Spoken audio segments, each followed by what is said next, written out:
listening to the X-Zone Broadcast Network, www.xzbn.net. Radio's authority on the world of the paranormal and the science of parapsychology, celebrating 25 years of broadcasting around the world and to the great beyond.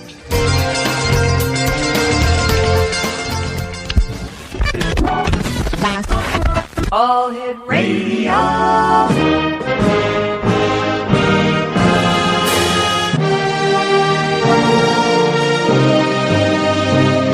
Welcome to the X-Zone, a place where fact is fiction and fiction is reality.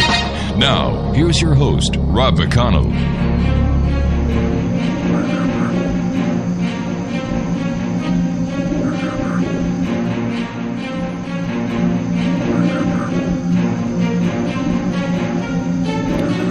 And welcome back to the X-Zone, everyone. I am Rob McConnell. We're coming to you live and around the world from our broadcast center in Hamilton, Ontario, Canada. Worldwide toll-free, 800-610-7035. Email is xzone at xzoneradiotv.com. On all social media sites, X-Zone Radio TV. And our radio website where you can listen to the X-Zone, 724-365. But you can also listen to the live show Monday through Friday from 8 p.m. Eastern until midnight at www.xzoneradiotv.com. My guest this hour is Ellena Lieberman, and we're going to be talking about the principles of dynamic manifestation as received through the Akashic Records. Now, her sensitivity to internal spiritual forces that shape all physical reality has afforded her widespread public notice. She has appeared on national and local broadcast media throughout North and South America. Ellena has personally taught and mentored several generations of teachers through her Akashic Records classes. Now, since that time, a number of authors and institutes have developed from the early classes she taught throughout the United States, Argentina, and Curacao, which is the Dutch Antilles. As a trained vocalist and actress, she places great emphasis on centering the creative power surging from the divine. Her true artistry lies in the awakening of others to the magnitude of the gifts held within the sanctity of the heart. Joining me now is Ellena Lieberman. And Ellena, welcome back to the X-Zone. Oh, thank you. It's wonderful to be here again and to be able to talk with you and share all our adventures. So tell me, my friend, what have you been up to since you and I last spoke? I've traveled a great deal, and we've continued with the classes. I think I've developed greater insights about the nature of the work, and I've seen a lot of growth since I was on the show last time. And it's probably something I wanted to even discuss today about the Akashic Records, having been in it for about 26 years now. So you started working on the Akashic Records when you were 2 years old, right? Yeah. And I learned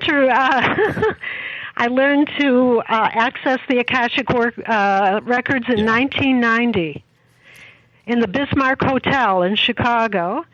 And my teacher was Mary Parker. Mary Parker passed away this past September. So she was a little bit older, and that was the time when I first started working with the Akashic Records, or that level of awareness. And since then, there have been many different kinds of people who've come forward, and I wrote the book. And we've traveled. The work has really expanded in South America and Spain.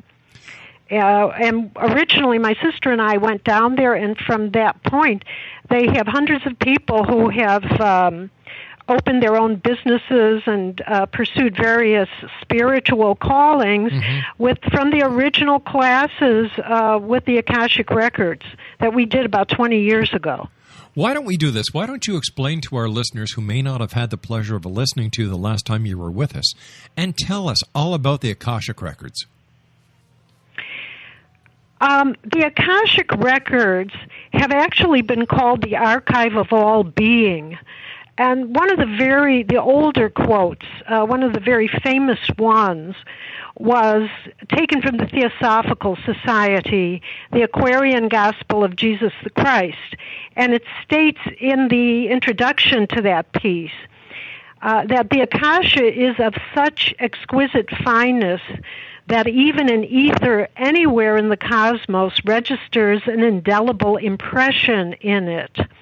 So it's something that's very subtle, that's out there in the energy field. Mm-hmm. And we used to refer to it as a field of light, and there is an experience of very pure high light when you work in it.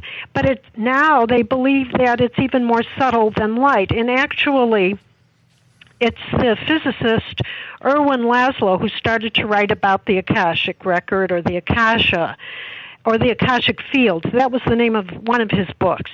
And he calls it the mother field of oneness, or a primordial field, from which everything else seems to spring and be recorded in. So it has a creative force as well as the ability to have things leave an impression, or before they become things, spiritual impression.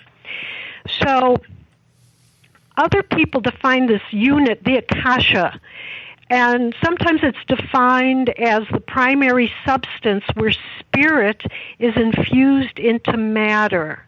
So the matter is more dense, or denser spirit. The Akashic Record contains a record of all the expressions, or every level of all of creation, separate things in creation. Now, we talk about the Akashic Record of an individual, and that's something a little different. That's more what we talk about when we have these consultations or readings. So that's an inscription, in essence, of different levels of that particular soul. It's been said that every thought, word, action, and deed is etched vibrationally in that field since the soul came forward, or meaning when the soul separated from God, in a sense. So we're able to tap into that level through a sacred prayer. And then the person asks questions.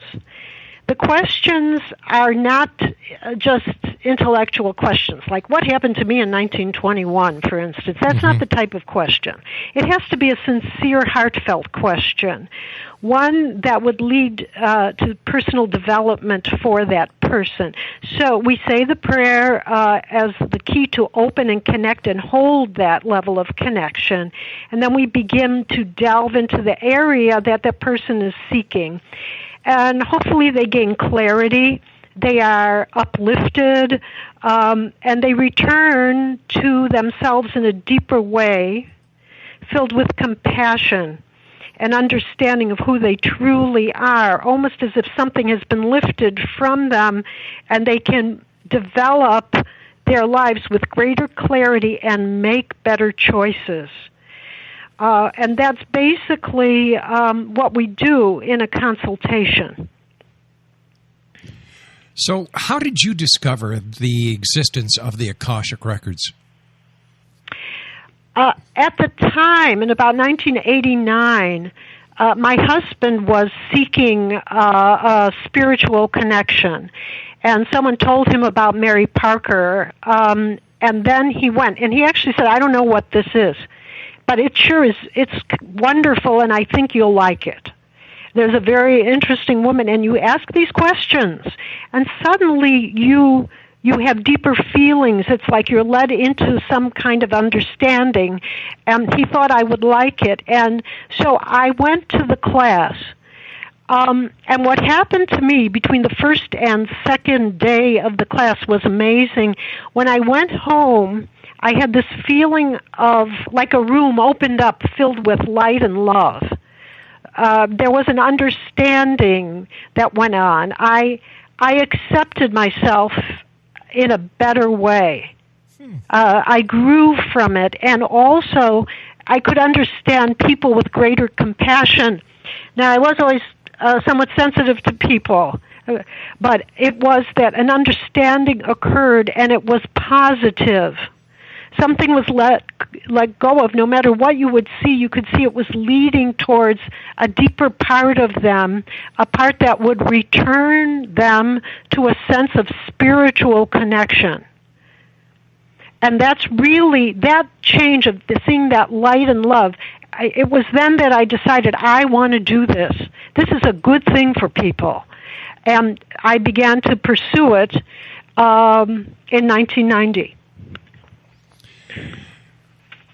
What is the reaction of people who, for the first time, learn about the Akashic Records and the significance and the importance that these records hold?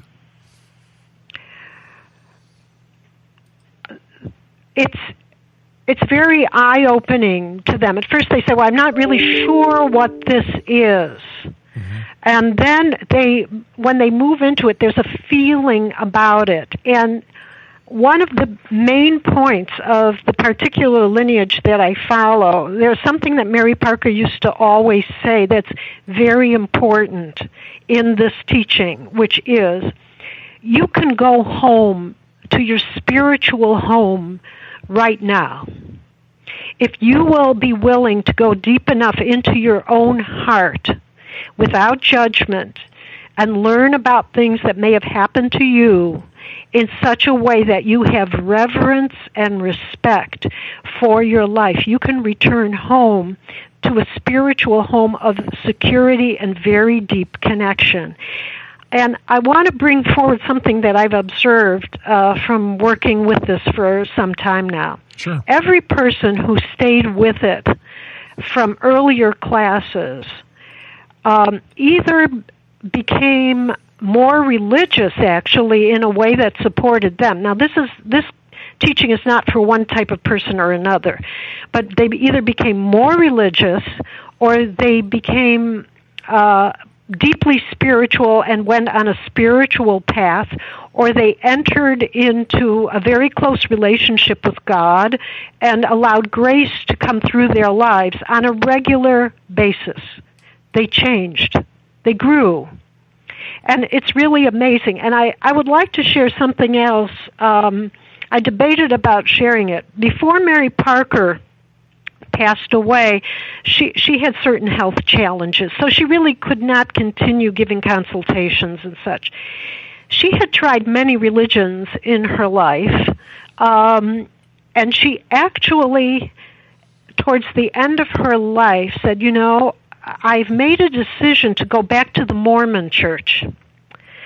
And it meant that she would not participate in the Akashic Records at that point, nor could she actually be giving classes and travel at that point. She said, because there is a holiness to certain parts of those services that remind me of the very deep connection and the attitude of the people supporting one another. And for that reason, I have made the decision to choose that religion. Now, this is certainly a big departure from what you may find in some people's consultations, but it worked for her. And the point, it leads to another point that I want to bring up about the difference between an Akashic Record consultation and certain types of psychic readings. And I'd like to go into that. Go ahead. That sounds interesting.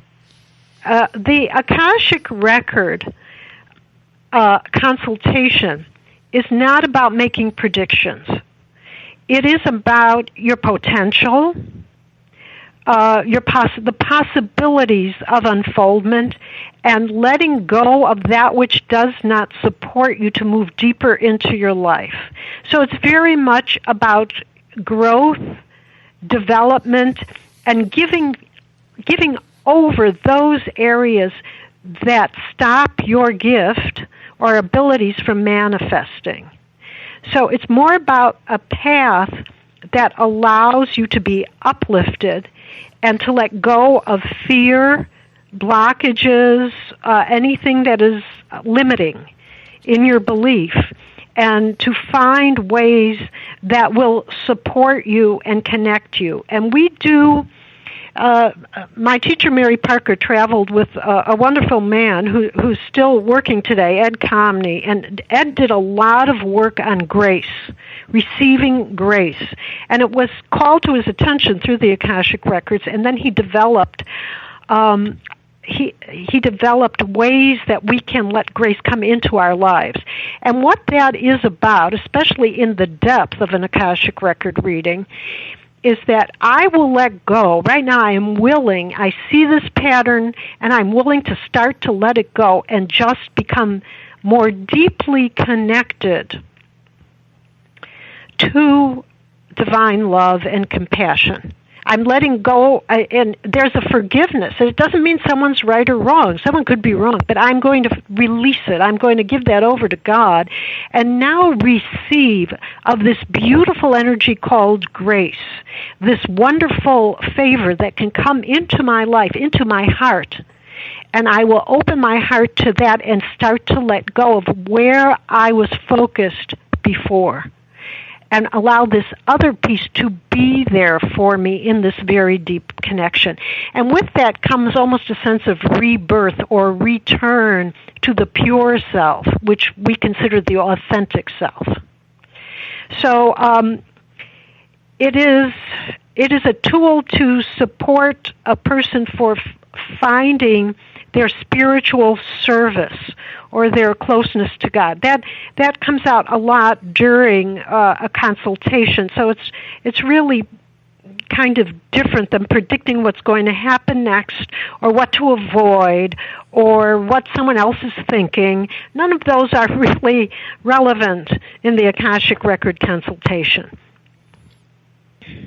So when somebody comes to you for a consultation of the Akashic Records, how does it work? What do you have to do in order to access this wealth of information?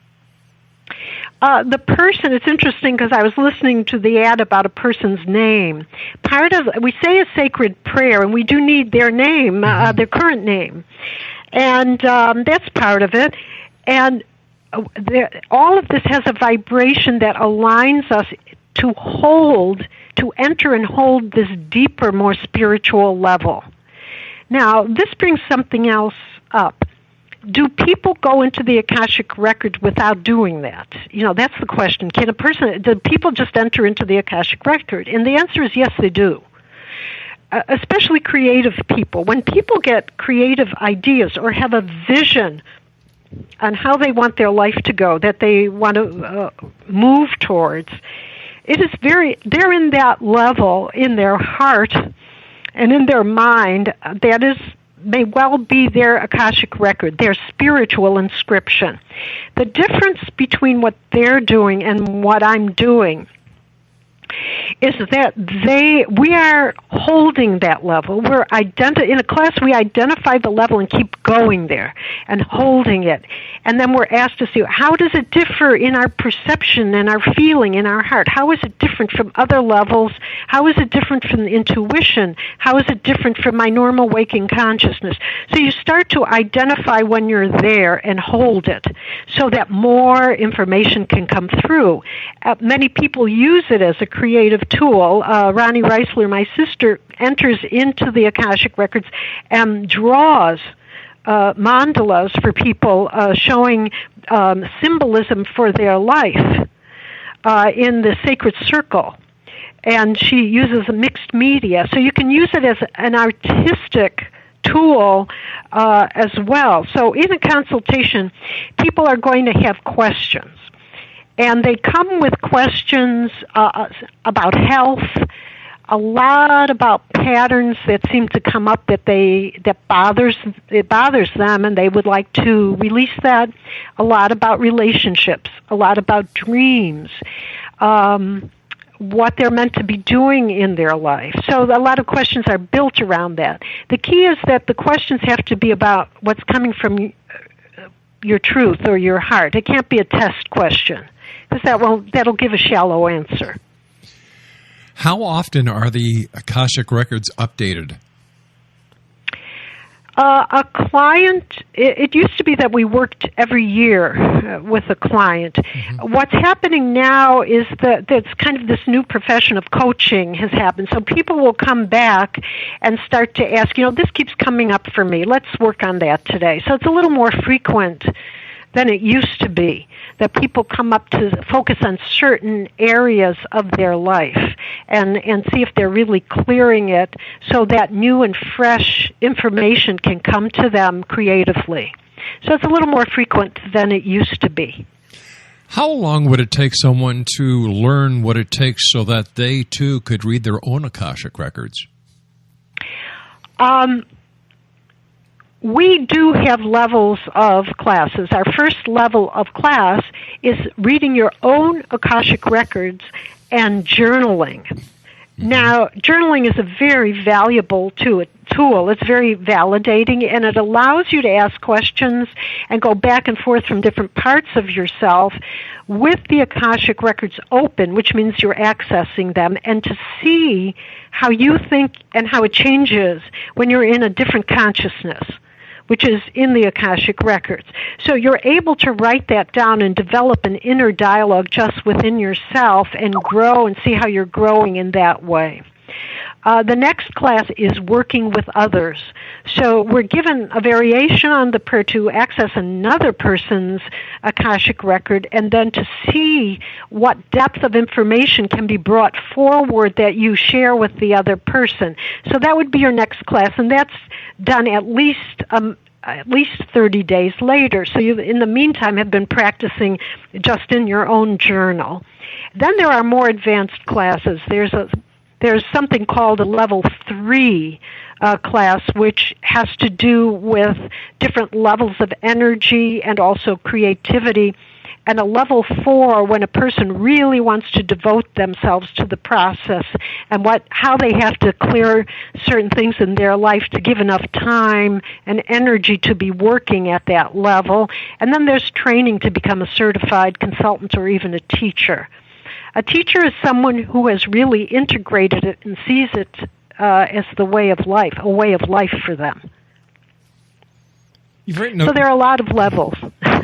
All right, you've written a book on the principles of dynamic manifestation as received through the Akashic records. Tell us about it. It's kind of funny how this book came to be. I was doing laundry. Now, we lived in Chicago at the time, and we lived in a large old 1920s building, and I used to have to go down about 4 flights with the laundry in order to go to the washing machine in the basement. I was lugging the laundry upstairs through a circular, going up floor after floor, and suddenly a voice did come to me and say, "You're loved. You are loved." Now, I was doing this very mundane thing, and suddenly it's like a revelation hit me, and you say, "Well, what, didn't you ever feel loved before?" But it was something. It was internal. There was an internal shift, and I was filled with gratitude because I felt a level of wholeness or connection that had never been before by hearing this voice. And I ran into the house, and what happened is I began to write on every piece of paper, I began to write gratitude. Expressions of gratitude, and it eventually became something like a declaration. In other words, I used to declare my gratitude and declare praise of God and declare that there was this love that was available to us at any time, at any moment. That kind of revelation could go on. You don't have to wait to be on the mountain. It can be in the basement of an apartment building doing laundry, So it suddenly took on a lot of energy. And then I realized from that, there's no space in your life where that connection has to be minimized. There's no place in your life where you have to be blocked from that coming through, manifesting through. It's everywhere, and it can happen at any time. So from that, it was the declarations and the gratitude that were actually what's in the middle of the book that came first. then I realized the entire physical body is based on oneness and wholeness. You have this idea, I've eaten, I'm full. Well, how do you know that? Or that you go to the doctor, he says everything's balanced. Well, how do you know that it's balanced? You feel balanced. There's something in you that signals the presence of being balanced, being whole, being energized. You are able, with your consciousness, to know that, and that is somewhat miraculous. So the entire physicality is based on the manifestation of this wholeness, this completion. And from that, I took it to every level. So the theme of the book is that on every level, your very essence, which is whole and complete, can be manifested to its complete fullness, emotionally, spiritually, materially, and physically. Every level can have that, and it's only because of some kind of overlay or something that you've been taught that's being blocked. It's some judgment that you're holding, that we are able to overcome that and then live a whole life that's manifested. And that's what the book is about. You talk about a spiritual or etheric template and evaluating your frequency. What are the benefits of doing this?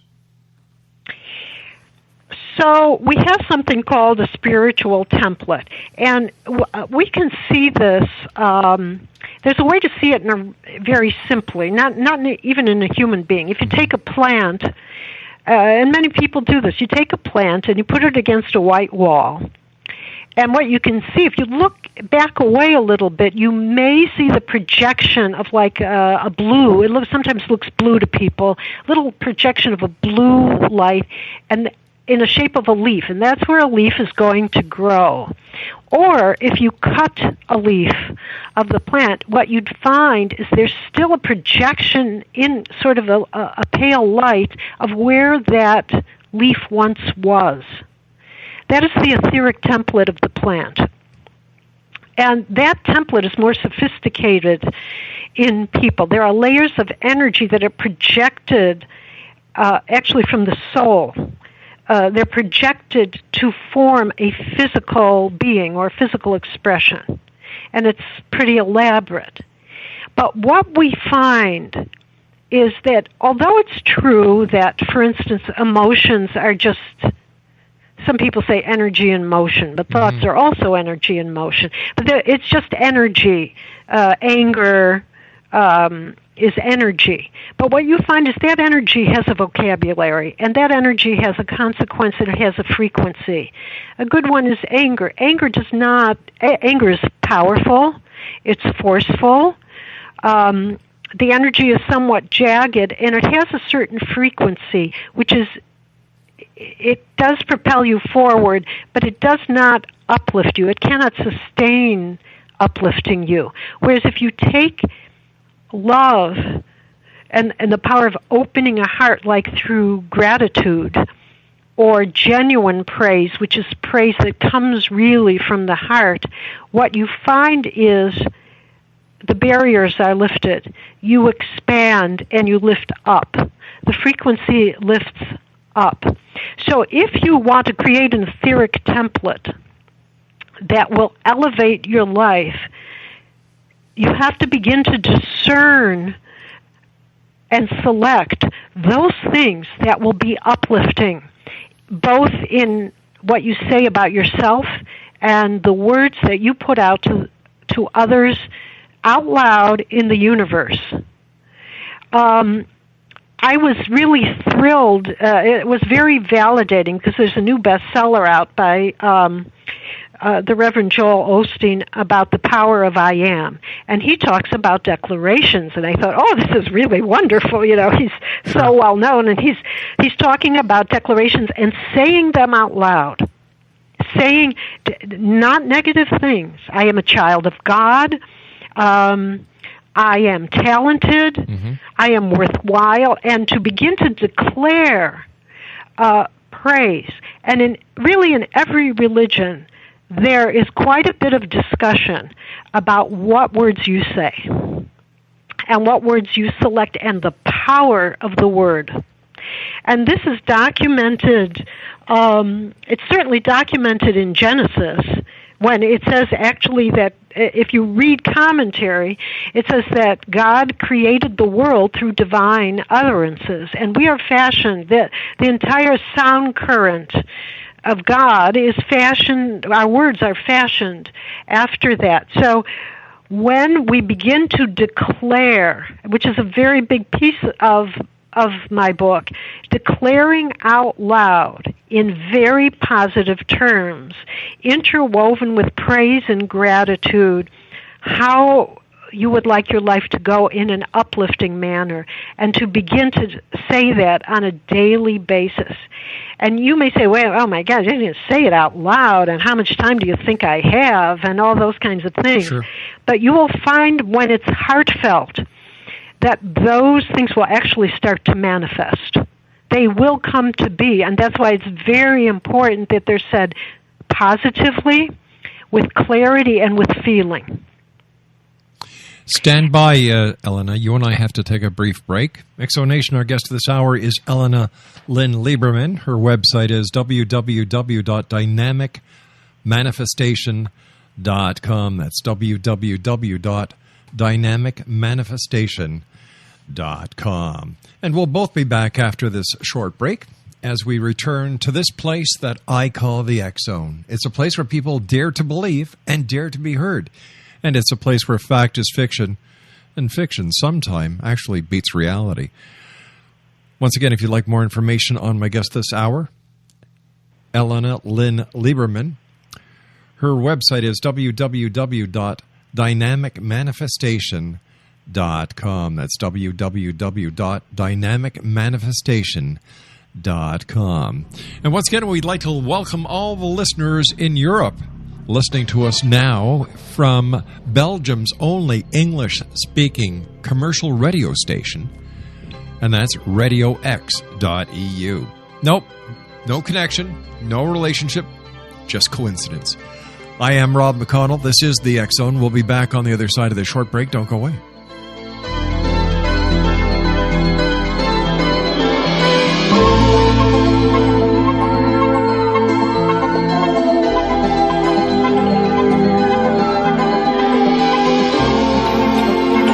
Wouldn't you love to know the secret to everything? Well then, meet Dr. Kimberly McGeorge and her cutting-edge breakthrough knowledge that combines science with possibility.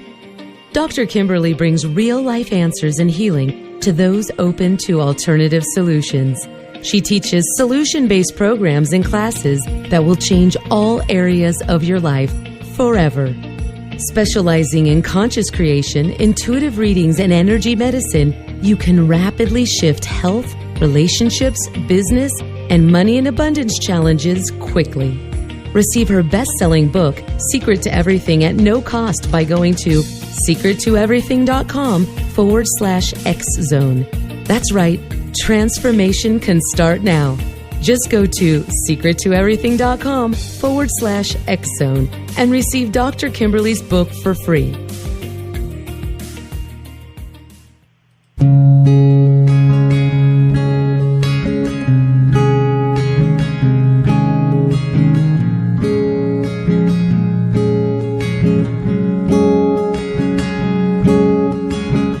Starr began to demonstrate a metaphysical connection to the spirit world as a little girl. Her family noticed the connection, but it was a great-grandmother who told the family that Linnea was indeed gifted. The great-grandmother, who was also gifted, felt that Linnea had indeed inherited these attributes. It has been noticed that oftentimes such things are passed down through the generations. Linnea was also born with a caul, a thin white membrane across a newborn's face. Legend has it that if the baby is born with this caul, the child will have second sight, or what we call psychic abilities. Linnea Starr does past, present, and future, and has the gift of prophecy. It is written within scriptures that if you are able to give factual information, and prophecies indeed come true, the gift indeed comes from the divine realm. Linnea Starr does large interactive groups as well as private gatherings.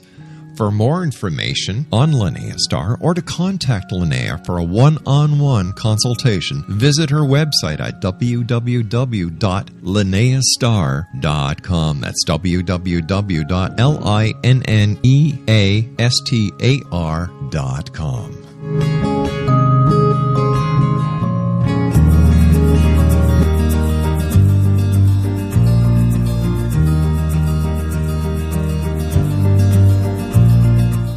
While science pursues fact, magic accesses the quantum level, bridging random facts to form truth. As long as science and magic remain separate and polarized, the truth cannot be known. I'm Wilda Wieka. Join me on the Science of Magic radio program dedicated to unification and evolution of consciousness. During each episode, I'll be speaking with experienced and respected scientists and mystics. From astrologers to astronomers, from medical doctors to shaman, the scientific method to dowsing and intuition, we will weave together information from seemingly divergent practices to promote unity and enlightenment. Join me, Wilda Wieka, and the Science of Magic right here on the X-Zone Broadcast Network. For more information, visit www.thescienceofmagic.net.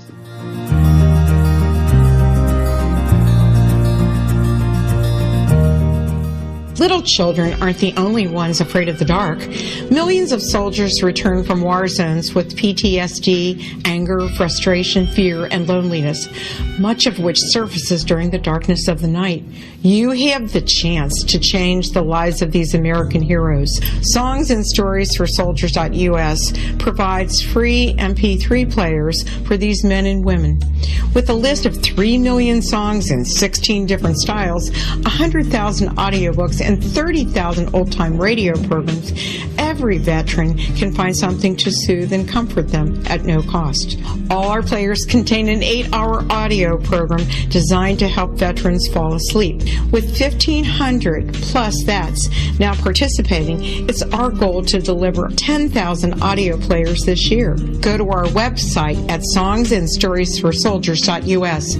Help us help a veteran make it through the night. You're listening to the X-Zone Broadcast Network, www.xzbn.net.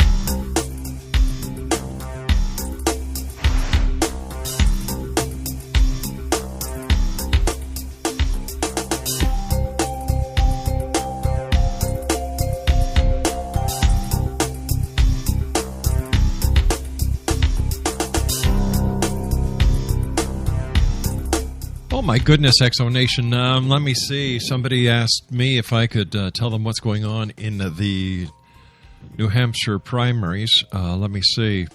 Last I looked...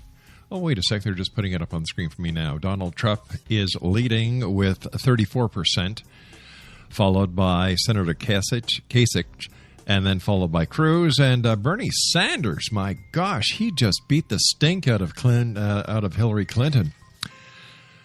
Wow. Unbelievable. What do the angels have to say about what's going on here with the presidential race, or those who take care of the Akashic Records? What do they have to say?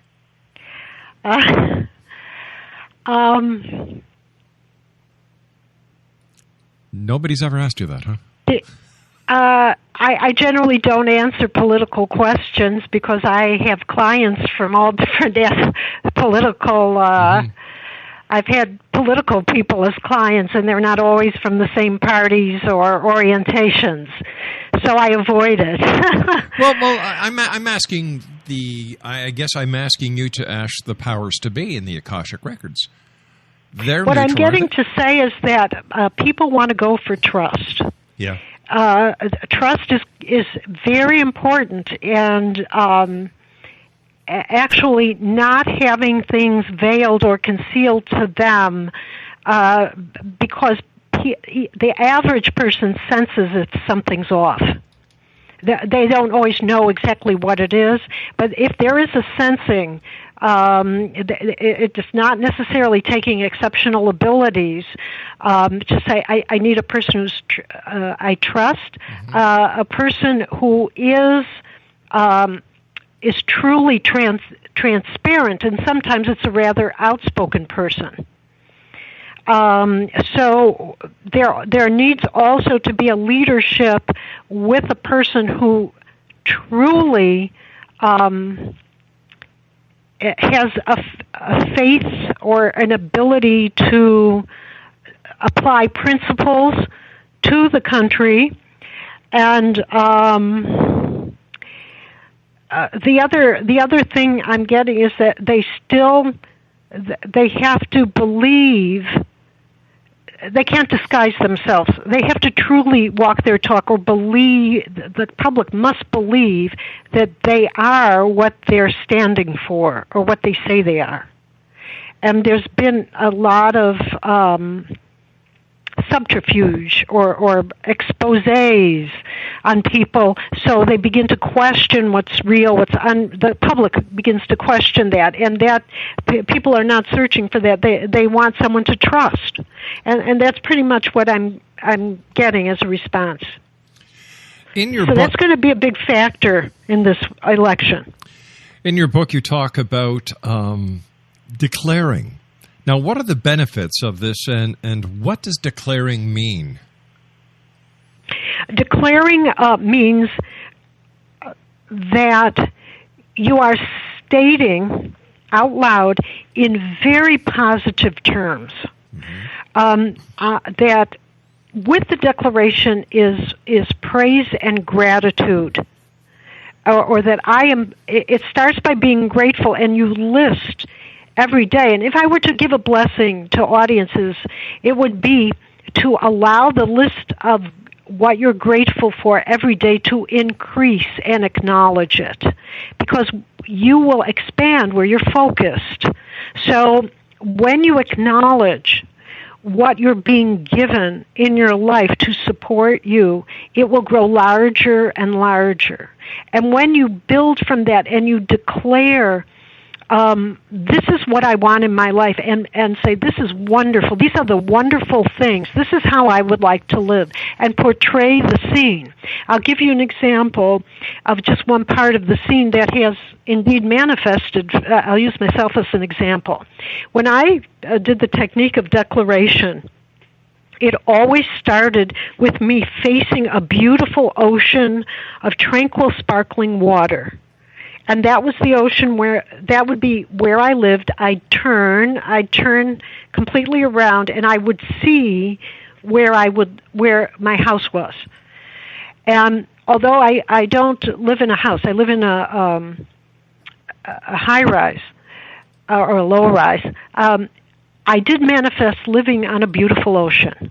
And it was my home. My home is very important to me. Where I live and being in my home is very important to me.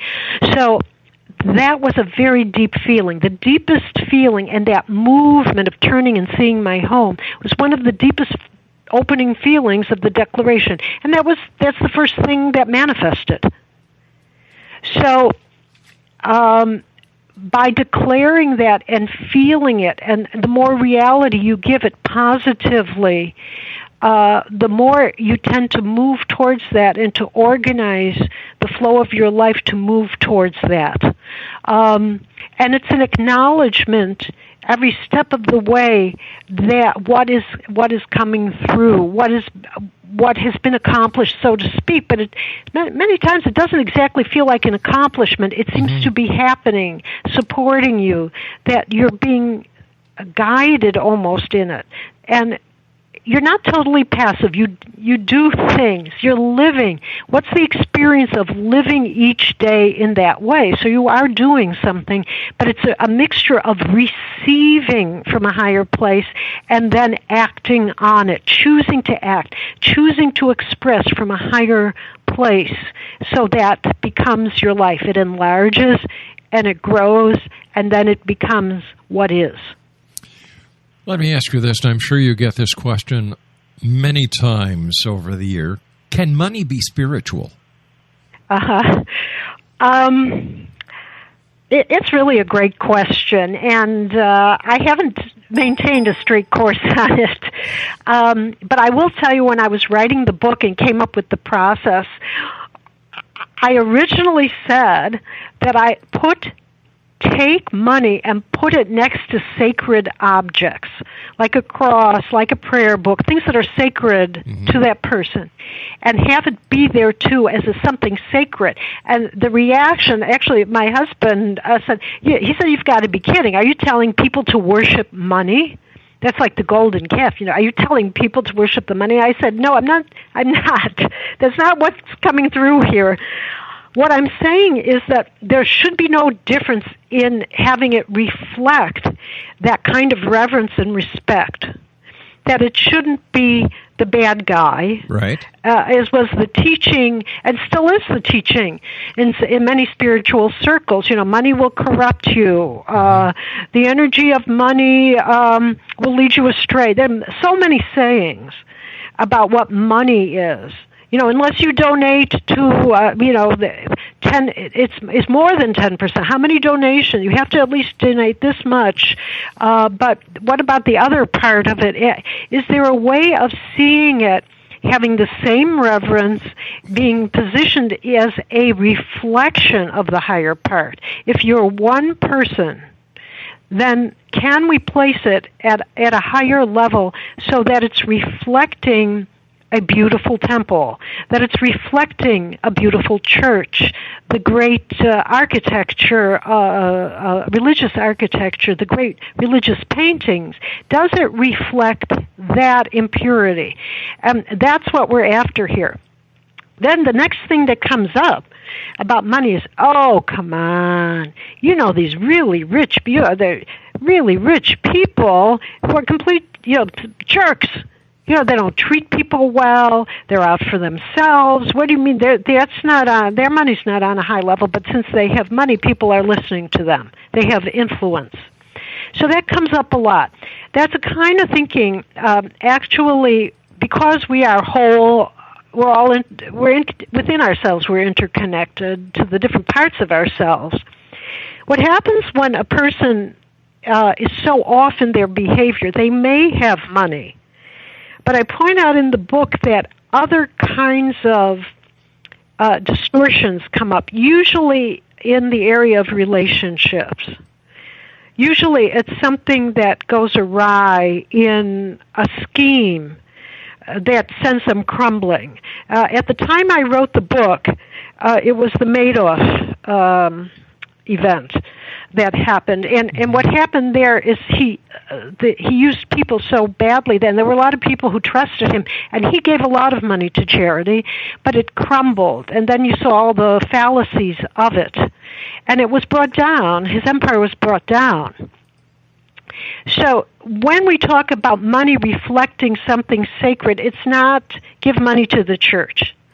It's the deep respect and reverence you have for human relationships, for the relationship to you, for your relationship to the divine, for taking time to cultivate all of that, and then having the money reflect that level. That is when wealth can be manifested and the whole life then is elevated.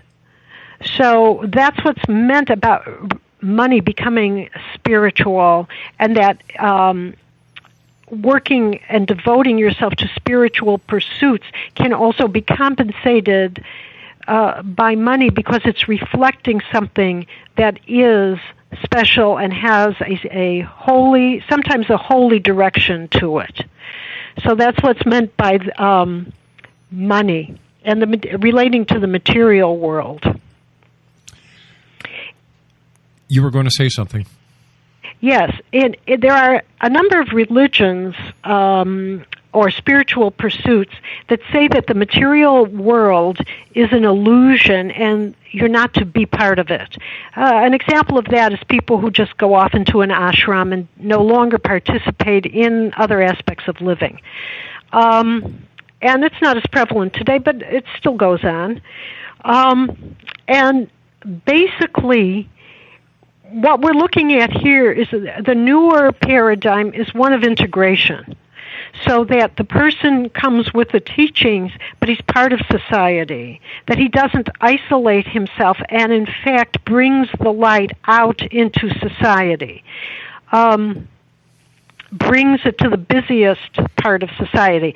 I remember years ago I had a consultation with a man on the phone who was living in the forest, basically, and he had a certain spiritual path. And it was very clear to me that he should go to Manhattan, because he could be of a lot of service. He did healing work, and he could really assist people. And he was just appalled at that. I said that came to. He said, "What do you mean? I'm much too sensitive. I can't go there." I said, "Oh, yes, you can, because the light is coming through you, and there are people there who need that, and they will bring it to the outer world. The outer world is not your enemy." And so that was developed, but I can remember that going on. So it's not about necessarily isolating yourself. It can be about being still within yourself, so you do make contact with that deep level and find peace that you bring out into the world in a sacred way, that you share that peacefulness or the light, that tranquility or that prayer with other people. Ellen, I want to thank you so much for joining us tonight. It's been a great pleasure. Thank you for sharing, and I look forward to the next time you and I meet back here in the X Zone. Thank you. Take care, Ellena. Exonation. Take care. My guest has been Ellena Lynn Lieberman. Her website, dynamicmanifestation.com. That's dynamicmanifestation.com. And I'll be back on the other side of this news break as we continue here in the X Zone from our broadcast center in Hamilton, Ontario, Canada. My name is Rob McConnell. We'll be back. Don't go away.